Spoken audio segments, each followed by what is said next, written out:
अब्लाबो आं बिथांमोनखौ खावलायहरदों दिनैनि सानखौ बयबो मानिनांगोन। आं आरो गोलाव बुंला, जोंहा समनि खोब आंखाल।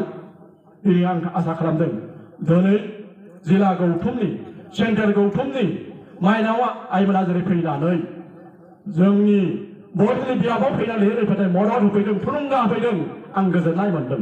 आरो जोंनि बियाबनि सिङाव थानाय जेसेबां बाथौसाफोर दं, आइ माइनावबो दं, मावथिफोर दं, सांग्रां जानानै नुजाफैनानै दिनैनि फिरफिलानि हाबाफारियाव जेरै बिर होनाय हाबाफारियाव जेरै थुलुंगा होफैदों, मदद होफैदों।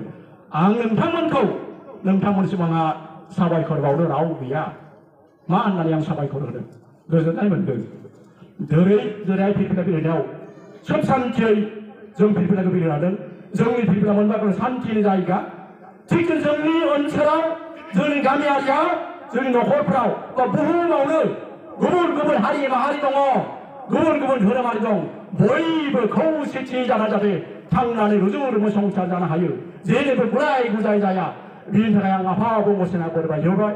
लोगोसे दिनै जों जेरै थुबुर जाफैनो हादों, गाव गावनि न'खरनि खामानिफोरखौ मावनानै दोनथ'नानैबाबो थिग जोबजासिम मेलाव बयबो थाजोबलायना जोंनि जाफुंसार जाहैयो।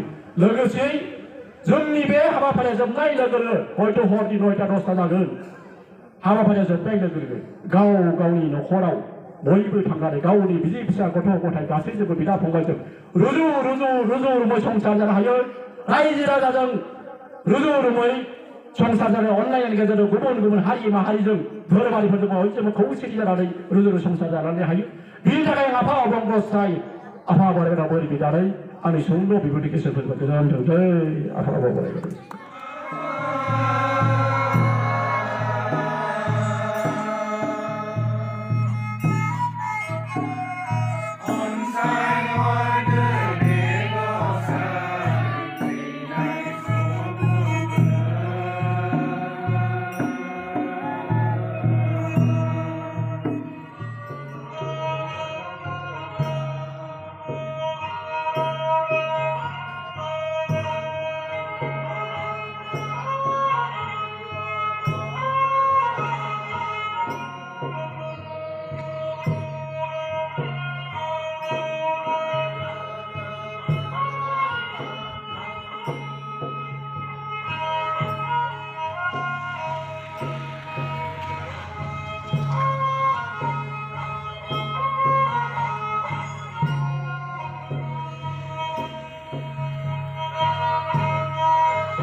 Pimpinan Birhenai Halapariko maupun